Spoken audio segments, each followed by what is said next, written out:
حضرت سعید بن زید رضی اللہ تعالی عنہ، حضرت سعید رضی اللہ تعالیٰ عنہ کے والد کا نام زید بن عمرو اور والدہ کا نام فاطمہ بنت فاطمہ تھا۔ ان کا تعلق قبیلہ عدی بن کعب بن نوی سے تھا۔ حضرت سعید بن زید کی کنیت ابو اور تھی، جبکہ بعض نے ابو ثور بھی بیان کی ہے۔ ان کا قد لمبا، رنگ گندمی اور بال گھنے تھے۔ یہ حضرت عمر بن خطاب کے چچا زاد بھائی تھے۔ ان کا شجرہ نسب چوتھی پشت پر طفیل پر جا کر حضرت عمر سے ملتا ہے، جبکہ آٹھویں پشت پر کعب بن لوبی پر جا کر حضرت صلی اللہ علیہ وسلم سے ملتا ہے۔ حضرت سعید کی بہن عاتقہ کی شادی حضرت عمر رضی اللہ تعالیٰ عنہ سے اور عمر رضی اللہ تعالیٰ عنہ کی بہن فاطمہ کی شادی حضرت سعید سے ہوئی تھی، اور یہ وہی بہن ہے جو حضرت عمر کے قبول اسلام کا باعث بھی بنی۔ حضرت سعید کے والد زید بن عمرو زمانہ جاہلیت میں ایک خدا کی عبادت کیا کرتے تھے اور حضرت ابراہیم کے دین کی تلاش کیا کرتے تھے، اور کہا کرتے تھے کہ جو حضرت ابراہیم کا معبود ہے وہی میرا معبود، اور جو ابراہیم کا دین ہے وہی میرا دین ہے۔ اس زمانے میں بھی موحد موجود تھے۔ بعض بچے بھی سوال کر دیتے تھے کہ اسلام سے پہلے حضرت صلی اللہ علیہ وسلم کا کیا دین تھا، کس کی عبادت کرتے تھے، تو حضرت صلی اللہ علیہ وسلم سب سے بڑھ کر موحد تھے، اور وہ بھی ایک خدا کی عبادت کیا کرتے تھے۔ زید بن عمرو ہر قسم کے فسق و فجور، غرض یہ کہ مشرکین کے ذبیحہ سے بھی اجتناب کرتے تھے۔ ایک دفعہ نبی کریم صلی اللہ علیہ وسلم سے ان کی ملاقات آپ صلی اللہ علیہ وسلم کی بعثت سے قبل ہوئی، جس کی تفصیل صحیح بخاری میں یوں بیان ہوئی کہ حضرت عبداللہ بن عمر سے روایت ہے کہ نبی کریم صلی اللہ علیہ وسلم زید بن عمرو بن نفیل سے بلند مقام کے نیچے ملے، پیشتر اس کے کہ نبی کریم صلی اللہ علیہ وسلم پر وحی اترتی تھی، یعنی حضرت صلی اللہ علیہ وسلم کے دعوے نبوت سے پہلے کی بات ہے۔ بلدہ یہ مکے سے مغرب کی طرف ایک وادی کا نام ہے، مکے کی طرف جاتے ہوئے سعیم کے راستے میں ہے۔ نبی کریم صلی اللہ علیہ وسلم کے سامنے دسترخوان رکھا گیا، آپ صلی اللہ علیہ وسلم نے کھانے سے انکار کر دیا۔ زید نے کہا کہ میں بھی اس سے نہیں کھایا کرتا جو تم اپنے تھانوں میں ذبح کرتے ہو، اور میں صرف وہی کھاتا ہوں جس پر اللہ کا نام لیا جائے۔ حضرت صلی اللہ علیہ وسلم نے اس احتیاط کے تقاضے کے تحت نہیں کھایا کہ غیر اللہ کے نام پر یہ چیزیں ذبح کی گئی ہیں۔ اس پر زید نے بھی کہا کہ میں بھی غیر اللہ کے نام پر ذبح کی ہوئی چیزیں نہیں کھاتا، اور پھر روایت آگے چلتی ہے کہ زید بن عمرو قریش کی قربانیوں کو معیوب سمجھا کرتے تھے اور کہتے تھے کہ بکری کو بھی اللہ نے پیدا کیا ہے، اور آسمان سے اس کے لیے پانی برسایا، زمین سے اس کے لیے چارہ اگایا، پھر تم اس کو اللہ کے سوا اوروں کے نام پر ذبح کرتے ہو، یعنی اس غیر اللہ کے نام پر ذبح کرنے کو برا مانا کرتے تھے اور اس کو بہت بڑا گناہ سمجھتے تھے۔ صحیح بخاری۔ زید بن عمرو کفر شرک سے منتفر ہوئے تو انہوں نے حق کی تلاش میں دور دراز ممالک کا سفر کیا۔ ان کے اس سفر کے متعلق صحیح بخاری کی ایک روایت میں یوں بیان ہوا، حضرت ابن عمر رضی اللہ عنہ روایت کرتے ہیں کہ زید بن عمرو بن نفیل شام کے ملک کی طرف دین کے متعلق دریافت کرنے کے لیے گئے تاکہ اس کی پیروی کرے۔ چنانچہ وہ ایک یہودی عالم سے ملے جس سے انہوں نے ان کے دین کے متعلق پوچھا۔ انہوں نے کہا، یہودی عالم سے پوچھا کہ مجھے بتائیں شاید میں تمہارا دین اختیار کر لوں۔ تو اس نے کہا کہ ہمارے مذہب پر نہ ہونا یہ تو بگڑ چکا ہے، ورنہ تم بھی غضب الہی سے اپنا حصہ لوگے۔ زید نے کہا، میں اللہ کے غضب سے بھاگ رہا ہوں اور میں تو اللہ کی ناراضگی کو کبھی برداشت نہیں کروں گا، اور میں اس کی طاقت کہاں رکھتا ہوں۔ پھر انہوں نے پوچھا کہ کیا تم مجھے اس کے علاوہ کسی دین کا پتہ دیتے ہو؟ اس یہودی عالم نے کہا کہ میں تو یہی جانتا ہوں کہ انسان حنیف ہو۔ زید نے کہا، حنیف کیا ہوتا ہے؟ اس نے کہا، ابراہیم کا دین۔ نہ وہ یہودی تھے نہ نصرانی، وہ صرف اللہ ہی کی پرستش کرتے تھے۔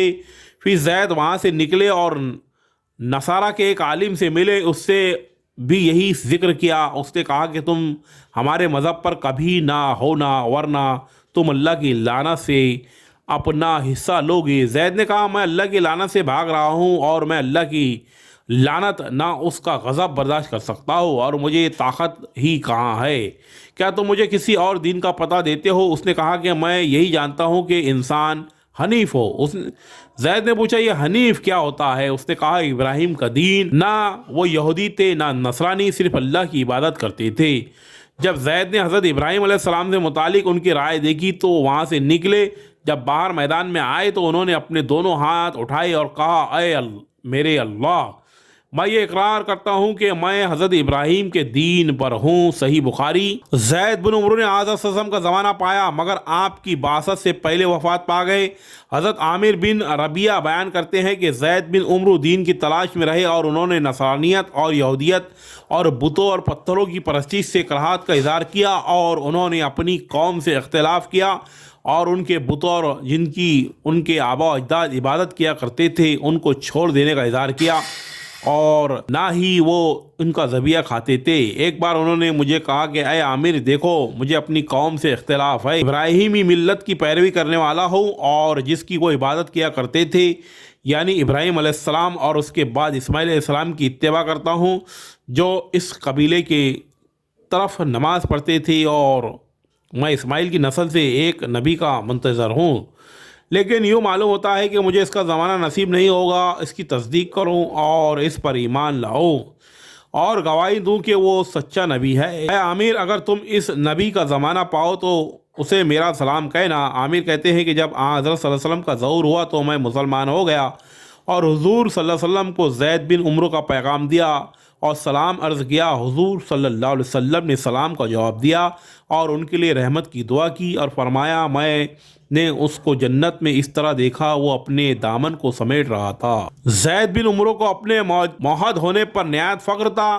حضرت اسماء بنت ابو بکر زمانہ جاہلیت کا ایک واقعہ بیان کرتی ہے کہ میں نے زید بن عمرو بن نفیل کو دیکھا کہ کعبے سے اپنی پیٹھ لگائے کھڑے یہ کہہ رہے تھے کہ اے قریش کہ لوگو، اللہ کی قسم تم میں سے کوئی بھی میرے سوا ابراہیم کے دین پر نہیں ہے، اور زید بیٹیوں کو زندہ نہیں گاڑتے تھے جو عربوں کے بعض قبیلوں کی رسم تھی کہ بیٹیوں کو زندہ گاڑ دیتے تھے، وہ نہیں گاڑتے تھے، بلکہ جو شخص اپنی بیٹی مارنا چاہتا تھا ان کو پتہ لگ جاتا تو وہ اسے کہتے کہ اسے نہ مارو، اسے نہ مارو، میں اس کا خرچ اور خوراک تمہاری جگہ مہیا کروں گا۔ چنانچہ وہ اس کو لیتے، جب وہ جوان ہو جاتی تو اس کے باپ سے کہتے اگر تم چاہو تو میں اسے تمہارے سپرد کیے دیتا ہوں، اگر چاہو تو میں اس کے سب کام پورے کر دوں۔ صحیح بخاری۔ یعنی شادی وغیرہ کے خرچے بھی پورے کروں گا۔ ایک دوسری روایت میں حضرت اسماء بنت ابو بکر بیان کرتی ہے، پہلی روایت بخاری کی تھی اور دوسری اسماء رجال کی کتاب اسد الغابہ کی ہے۔ حضرت اسماء بنت ابو بکر بیان کرتی ہے میں نے زید بن عمرو نفیل کو کعبہ سے پیٹھ لگائے ہوئے کھڑے دیکھا، وہ کہہ رہے تھے کہ اے قریش کے لوگو، اس ذات کی قسم جس کے ہاتھ میں زید کی جان ہے کہ میرے سوا تم میں سے کسی نے بھی ابراہیم کے دین پر صبح نہیں کی۔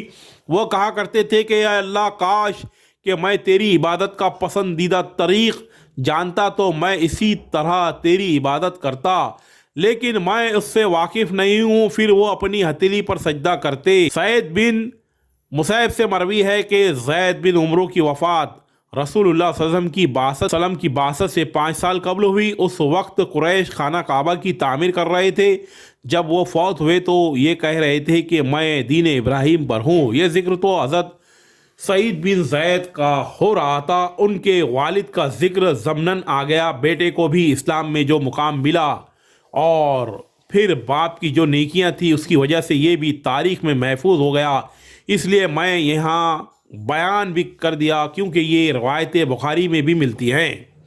بہرحال اب حضرت سعید بن زید کا بقایا ذکر کرتا ہوں۔ ایک مرتبہ حضرت سعید بن زید حضرت عمر بن خطاب رضی اللہ تعالیٰ عنہ رسول اللہ صلی اللہ علیہ وسلم کی خدمت میں حاضر ہوئے اور آپ صلی اللہ علیہ وسلم سے زید بن عمرو کے متعلق دریافت کیا، یعنی حضرت سعید کے والد کے بارے میں، تو رسول اللہ صلی اللہ علیہ وسلم نے فرمایا کہ اللہ زید بن عمرو کی مغفرت کرے اور ان پر رحم کرے، ان کی موت دین ابراہیم پر ہوئی۔ اس کے بعد جب بھی مسلمان زید بن عمرو کا ذکر کرتے تو ان کے لیے رحمت و مغفرت کی دعا کرتے۔ ایک دوسری روایت میں ہے کہ جب حضرت صلی اللہ علیہ وسلم سے زید بن عمرو کے متعلق پوچھا گیا تو آپ صلی اللہ علیہ وسلم نے فرمایا وہ قیامت کے دن اکیلے ایک امت کے برابر اٹھائے جائیں گے۔ جیسا کہ پہلے ذکر ہو چکا ہے، حضرت سعید بن زید حضرت عمر کے بہنوئی تھے اور حضرت سعید بن زید کی ہمشیرہ عاتقہ بنت زید حضرت عمر کے عقد میں آئی تھی۔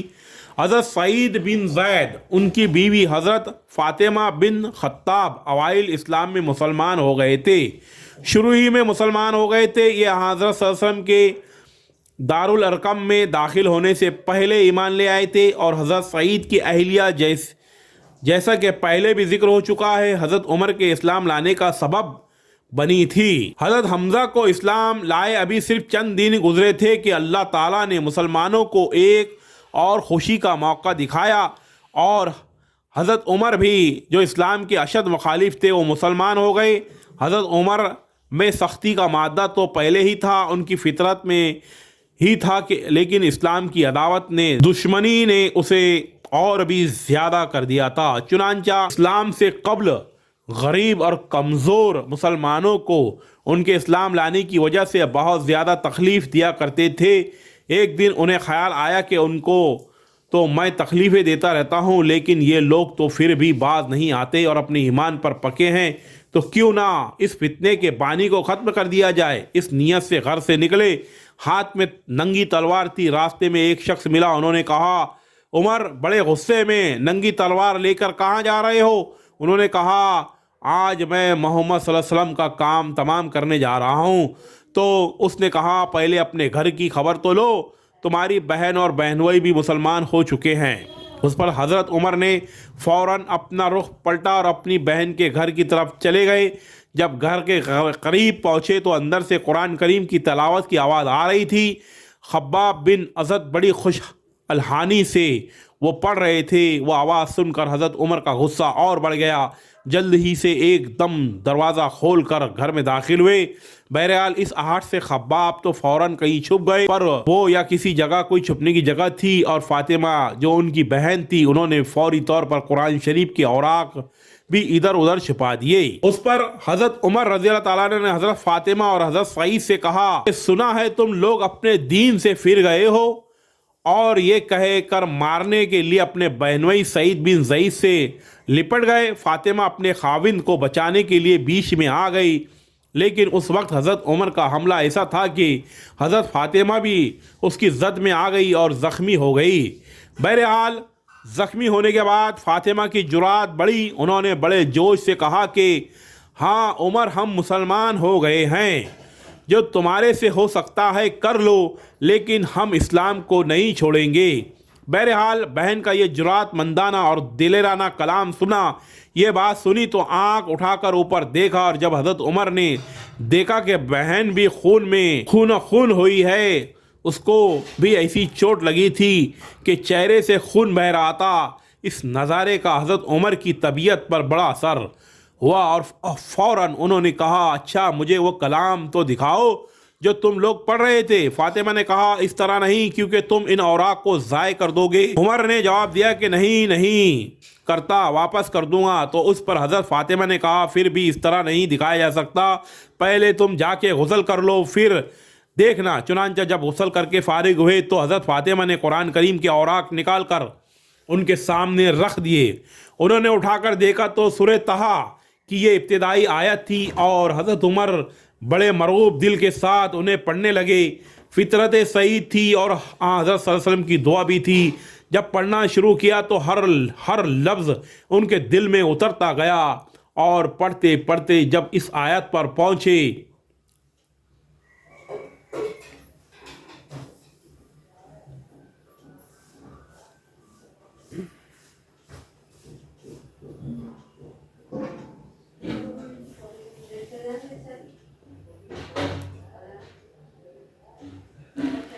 سورہ طٰہٰ کی 15 تا 16 آیت، اس کا ترجمہ میں آپ کو بیان کیے دیتا ہوں۔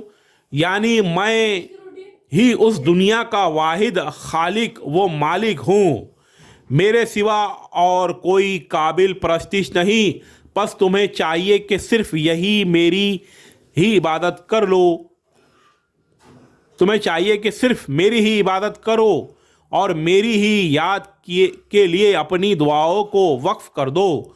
دیکھو مدعو گھڑی جلد آنے والی ہے، مگر ہم اس کے وقت کو مخفی رکھے ہوئے ہیں تاکہ ہر شخص اپنے کیے کا سچا بدلہ پا سکے۔